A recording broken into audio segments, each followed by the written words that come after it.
இனிய தமிழமது நேயர்கள் அனைவருக்கும் இனிய வணக்கங்கள். பட்சித்து ராஜன் குழந்தையாக இருந்தவன் நாடொரு மேனியும் பொழுதொரு வேகமாக வளர்ந்தான்.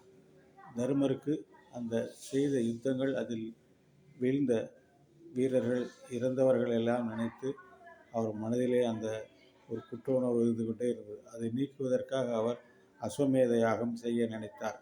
ஆனால் பொருள் இல்லை. எனவே அந்த இருந்த முனிவர்கள் எல்லோரிடம் கேட்டார்.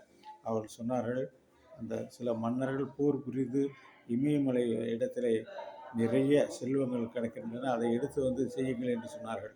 எனவே இமயமலைக்கு சென்று அங்கிருந்து 60 லட்சம் ஒட்டகங்கள், பல லட்சம் குதிரைகள், பல லட்சம் வீரர்கள் அனைவரும் கூட்டிக் கொண்டு போய் அங்கிருந்து செல்வங்கள் எல்லாம் எடுத்து வந்து அவர் இங்கே ஹஸ்தினாபுரத்திலே 3 இந்த அஸ்வமேத யாகங்களை செய்தார்.